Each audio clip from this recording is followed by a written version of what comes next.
Speaking of reliability, a podcast with good friends talking with you about reliability engineering topics.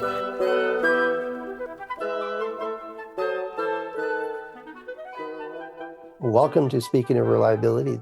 This is Fred Schenkelberg. And this is Kirk Gray. Hey, Kirk. Hi, Fred. Do you hear hammers and banging and crashing and people outside my window yelling at each other? Can you hear that? Or is my microphone? No. They're not there. Today it's raining. Okay. And so for the last 7 days, not counting the weekend, 8 days now, there's been 8 people with big hammers taking the roof off, taking all these fake, look like slate, but they're not. There's some composite. They were taking those off. And then they're putting on it's a steep roof. So they're building ladders basically and platforms on the roof and they're bounding those in. It's been a nightmare. It is noisy and everything else. So we're getting a new roof and we're replacing these old tiles, which are only about 15 years old.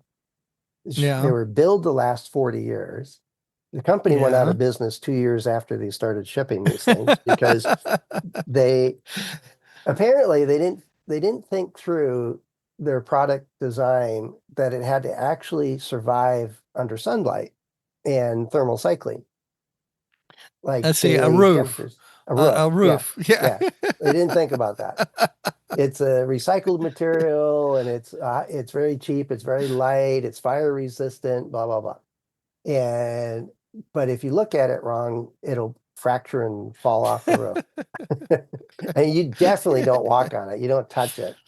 And I had a skylight that we needed to attend to. So we got these great big foam mattress type stuff. Mm-hmm. It's like 8-inch thick foam. And strapped that into a piece of plywood. And then that was underneath the ladder just to distribute all the weight on it. And we only broke one tile doing that. Okay. But if we would have walked up there with a regular ladder, it would have been potato chips fractured all over the place. So anyway, we decided to get it replaced. And because the tiles were a safety hazard, just falling off the roof. Yeah. But what my thought is what in the world did they do to say, yeah, this is going to last 40 years? I mean, how could they justify that at all? Well, they took the models, for this material, and it was composite material. They ground up a bunch of waste stuff and added some glue to it and pressed it. Yeah. I don't know where, the question is, where would they get the formula? Yeah. What was the glue, polymers that they were using? And 3M probably told them this will work great, but it's too expensive. So they got some other thing out of the Ace hardware and said, oh, this is work. Right. And what kind of testing did they do? Did they use UV light to accelerate the cross-linking damage or the damage that it would occur over time? Oh, I'm quite sure they stuck it on their own roof for a couple months and said, oh, it's working. It's great. I mean, look at all the things, all the variabilities. I mean, first of all, you have the possibility of hail. Maybe not in your area, but certainly roof tiles. I saw a test for hail once. It was remember Solyndra? Remember Solyndra? They put like fluorescent tube looking things on roofs. They were glass. They were thin glass extruded things that collected solar energy. And I'm in their lab and they had it was a 2-inch diameter hailstone that they had little molds in certain freezers to create them. They're beautiful. They're crystal clear. I thought, geez, I need one of those for my whiskey tonight. Can I take one of those ice cubes home? Yeah. And they were using an air gun 20 feet away to get it to what is it? When you're falling, you reach a terminal velocity.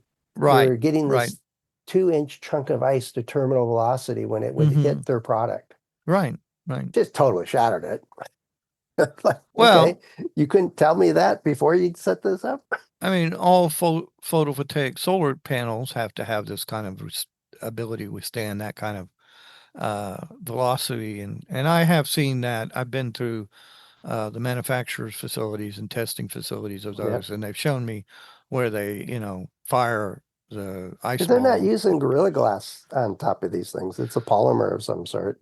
And Right. the impact can damage the cells underneath if it's not designed well. Oh yeah, but they also have to worry about the transparency of the glass or the transparency of a Yeah, polymer. If it's yeah.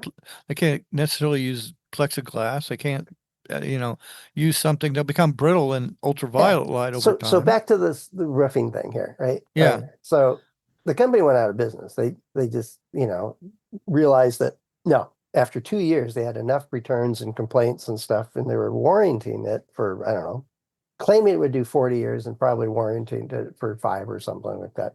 Mm-hmm.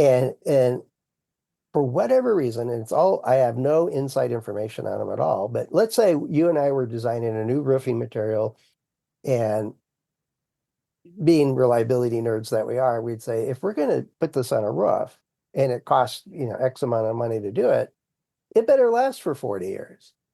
Right. And we You better know, understand the material properties of this material that we're putting up there and the yeah. long-term exposure to a tremendous variation in elements. If they're going to sell it not just to you in California and in the nice But are you wooded in areas, Colorado where you but get three me in seasons in a Colorado, day? right? You get Exactly. Or, in Phoenix, Arizona, where hot and dry.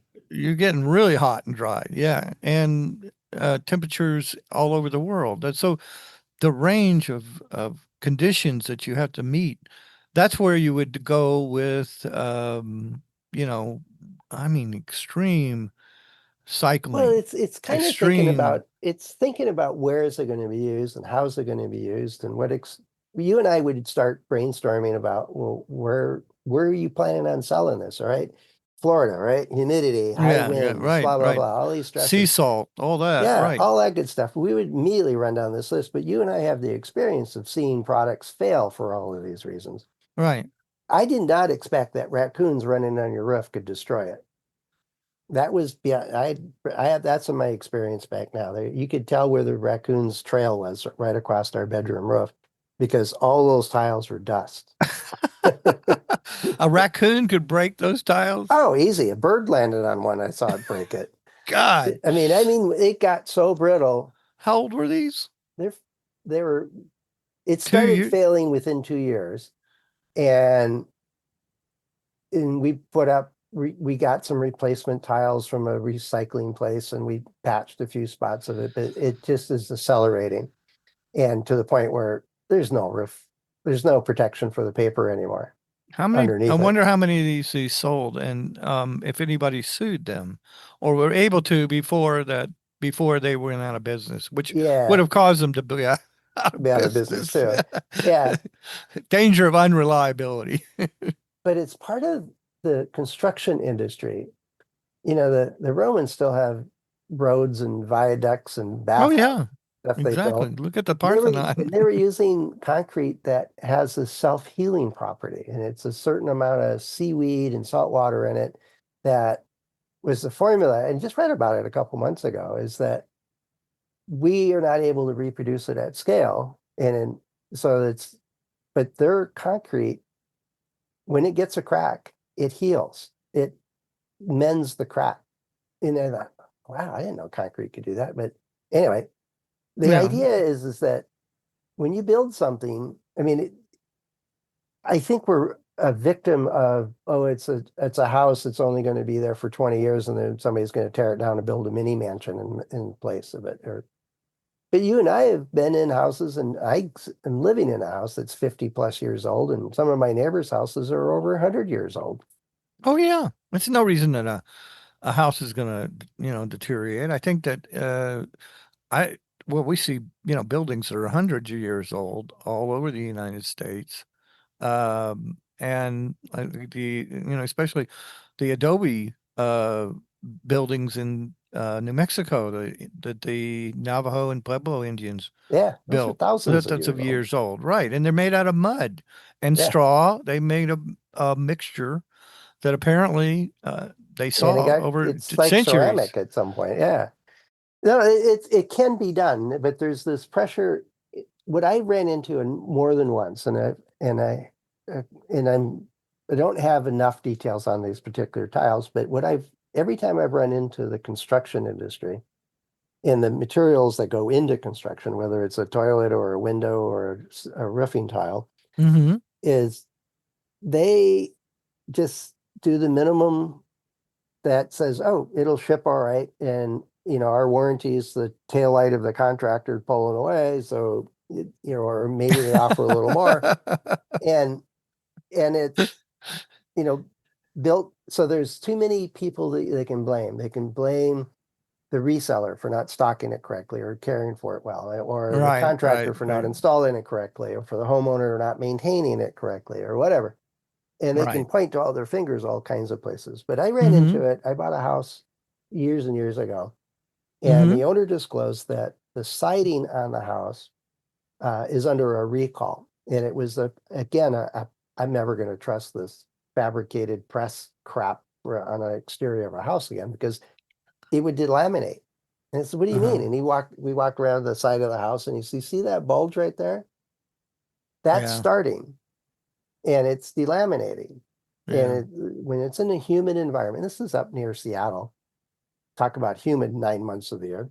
Yeah. And he said, eventually that board will fall off because it can't hold, the nails won't hold because Yeah. it just turns to mush. Yeah. And Yeah. it'll affect every one of them on the house. And so we have a settlement, and I'll credit you back the money for that, so that you can get the siding replaced. Mm-hmm. So he was Right. very upfront about it, and they came out and they assessed it and says, "Yep, this is all going. It's all bad." So they replaced the whole thing. Yeah, except it's still a very big inconvenience for you and everything, Oh, I went to work. Yeah. I think I Huh. was in Singapore for 2 weeks, Okay. Yeah, that's the way to something do like it. that. I'm starting to see that in flooring that we put in. It's a laminate flooring, Pergo. There are many different brands of this Hmm. that are Hmm. they look very good as far as and I did go to Consumer Reports and Hmm. check out what they thought was the best quality, but I am seeing little bubbles in the joints between tiles, between Yeah, planks, yeah, because it's starting. And the whole idea, and my wife says, well, that's where the dog has its accidents, yeah. and that's kind of sit. And I'm thinking, wait, a hardwood floor should be able to be mopped and not be damaged by water. So, whether it's a dog urine or a spilled drink. It's still cheap plywood, the Pergo and stuff like that. It's the wood level on top is an eighth of an inch at most, Right, and then right. it's this. Right. It's a plywood underneath, and it's a fiberboard is what it Yeah, actually is. yeah, It's not plywood. It's a compressed like cardboard yeah. It's material. cheap and easy to produce, and It's a and cheap and easy to produce. It lays down real well. It's now maybe 7 years, 6 years old, mhm, or seven, and it's starting to show that. yeah, So yeah. I don't really have any recourse, I don't think, although there's plenty of places on YouTube that says how you can repair that. But it just shows that, uh, you know, does the manufacturer really, aware of how these different impacts, if somebody were to, suddenly Would you drop a call drink Pergo and and say, "Hey, this is failing," and because they're not going to say, "Oh, we'll come replace your flooring." right. And if you run a contractor out there, it's going to be $300 for them to cut out a section Yeah. and relay another one. And if Yeah. they can find a match, because they change styles and construction stuff Oh, faster absolutely. Right, than right. clothing does. You won't get anything that matches, right? Just like, so well, I could, and I don't know if, there's what the warranty period is. I haven't literally looked into it because I really kind of don't want to deal with it, and it's not gotten Well, so bad right yet. I had bought a new house here in California and it was a new construction, and we got a good heavy rain, driving rain, and it's puddling inside the kitchen. Like it's coming down the wall around Mm-hmm. around a doorway. And I'm like, what in the Mm-hmm. world? And it turns out and I ended up being on a legal case, or an expert witness for that, against the company that actually made those windows. And they went Mm-hmm. to a different fastener for the corners. So think like a Oh, picture frame, yeah. right? And So they would make these channels that then held the glazing and everything else, but then they Right. wanted a faster way to connect these things. And so they basically just put a plastic plug in it, which Uh-huh. had no seal at all. And so the Okay. lawyer asked him, so how do you know that that window was going to be sound in a rainstorm? He says, well, ASTM has this rain test, and so please explain that. And I had already set him up. It's like they take a perfect frame in the Uh-huh. warehouse that's Mm-hmm. perfectly built and perfectly installed, and they take a hose that has a nozzle on it to replicate rain at certain speeds and pressures and everything else. And Mm-hmm. ASTM does a good job if you want to replicate a test. And they shoot water at it for 20 minutes. And then they look on the inside saying, is there any water in here? Mm-hmm. That's it. There's no thermal cycling. There's no variation in installation. There's no, Right. it's perfectly installed. And the plastic and the metal and the wood have not been thermal cycled at all. Right. Right. And so you move them a bit, and now that joint just goes wide open. Right. It doesn't take much of a Doesn't take much at separation. all. No. So And I said, and they say that test proves that it will last 40 years. And I'm like, and I wasn't on the stand or anything, but I'm prepping my no, lawyer and says, no, here's yeah. why that's totally inaccurate. The Right. standard tells you how to run a test. It doesn't tell you if it going to last or not. Do the standards tell you that, you have to do more than one sample and No, no, it's one. It's yeah, one, and it's for 20 minutes, and that's it. Not hurricane, not anything else. And there's different tests for different types of storms right, and types of right, rain. But the idea is that, and you see it in electronic standards too, is it'll say, oh, if you do this and make sure you flip it over twice, and then it'll be good. right, It's like, right. well, Very what's good? simple. Right. What is Yeah. good? What does that mean? It says, well, it works. They're like, yeah, it works after that stress, but what does that mean? He says, well, it works after being in a chamber at 85 C for an hour.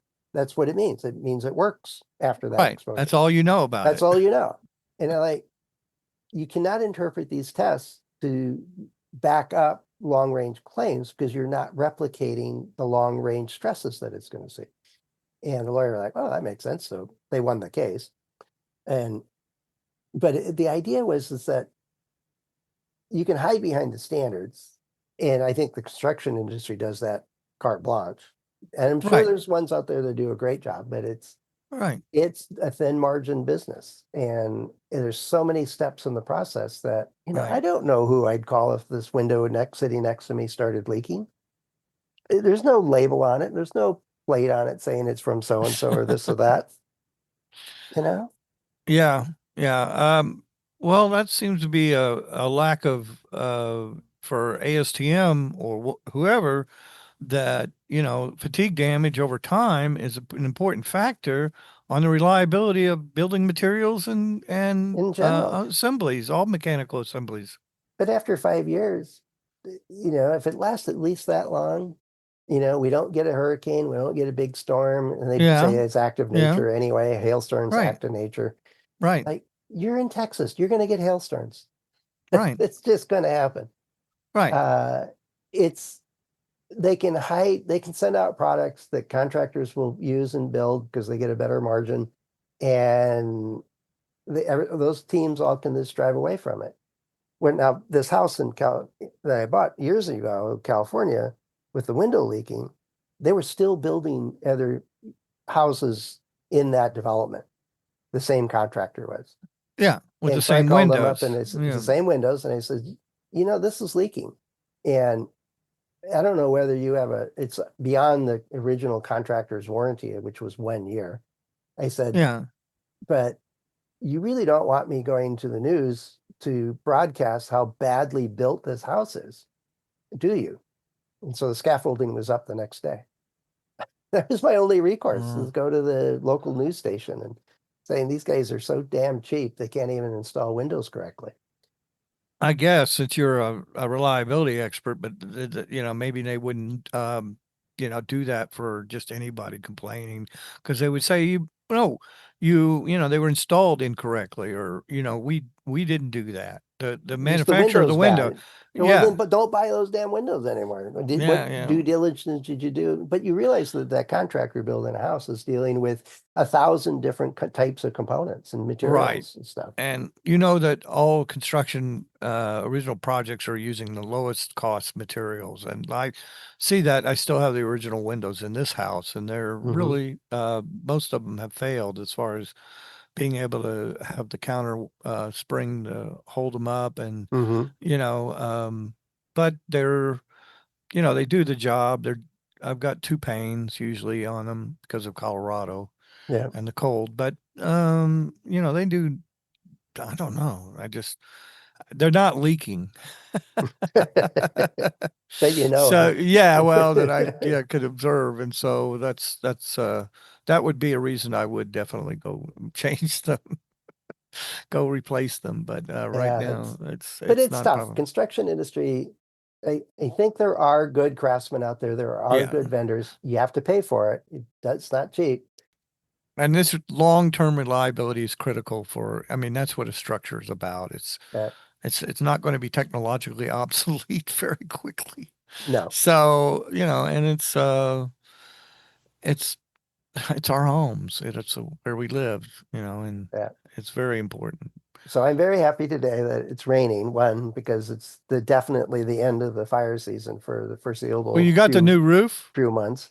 No, they don't have it on yet. No, so but they got it all What watertight. did Okay, so The they put paper's down, and some plastic something or whatever. yeah, they got it. So it's not leaking, that we can tell at the moment. And Well, it is fixed. but it's also that they're not 8 guys tromping around on the roof of my house banging everything with a great big hammer. So it's actually quiet today. So I like that. So what is the material you're putting to replace it? A metal roof, A steel. metal. Oh, Yeah, that's pretty well established. yeah. And I mean, there's these. I'm watching the installation process pretty closely, and Yeah. yeah, it's not something I would have been able to do. The technique of getting it together and watertight, um, yeah, is that Yeah. takes some knowing what you're doing and how to deal with all these different features of the house and the roof and stuff like that. But they are did the It, demo, it's it's got it's it sheets. sealed. It's large panels of metal. Yeah, Yeah. yeah, and they all interlock, and it's pretty cool the way it goes together. And And I how think it'll it look pretty nice too. But the real feature is not just the metal, it's the underlayment is this, it's sort of like a fire blanket Yeah, where it so it's has like a better insulated. 3,000, well, it's a bit of insulation, but its primary purpose is to not transfer heat. So if a falling branch or an ember falls on the roof, it's it will last the going to a standard again. Right. It will not catch 3,000 on fire. degrees, Yeah. 3,000 degree, 1 inch diameter flame, like a blowtorch, basically blowing on this roof when it's completed, will Yeah. not ignite or damage the underlayment, the plywood basically that's under it. Yeah. So if it's fire resistant, one of our neighbors claimed his house is fireproof, and the rest of his joke in to his chagrin that give us 10 minutes and 2 matches, we'll show you how fireproof your house is. Yeah, there were about 110 homes here very close by to my house that might have been fireproof, but when it comes to a 60-mile-an-hour wind and And a hundred no fire, rain, 100 and a yeah, hundred high wave sorry, of fire flame. it's a pile of ash no matter Yeah, what you're gonna do. So yeah, that's why they don't use the term waterproof anymore no, because it's no, it's resistant. water resistant, It's right? resistant. Yeah, And you have to worry about forest fires, I think, in your area. yeah, yeah. So we're And so, happy to have a roof that the raccoons can use as a slip and slide down instead of a potato chip field. So we'll see yeah, how that works. But yeah. Well, good luck on that. I hope it doesn't leak, and we know it's not going to fall apart. yeah, well, we'll keep our fingers crossed. Yeah, We'll find out in 20, 30 years. But yeah, anyway, the construction industry needs some reliability engineers and customers that actually want reliable products at the end of the day. But I don't think that's going to change much here in the future. If you're Yeah. listening to this and happen to be in the construction industry in one form or fashion, we'd love to hear what differentiates a reliable solution versus not in your business. And how do you know? That would be interesting to hear about. Or if you've got a home disaster of some sort, you got to deal with that's something wore out or broke when it shouldn't have. Yeah, let's talk about that. Those are always good stories. Yeah. So if you're listening to this, let us know. Head over to accendoreliability.com/go/SOR. Couple of ways to get in touch with us. Kirk and I and the other hosts are available through LinkedIn and our about pages on Accendo. And so while it's quiet today, I might actually get some work done. So happy we had a chance to record.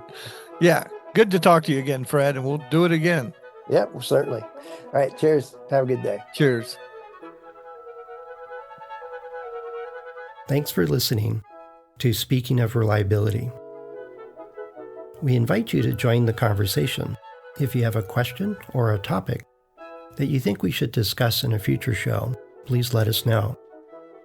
You can find a comment box below the episode show notes, or just leave a note as part of a review on iTunes.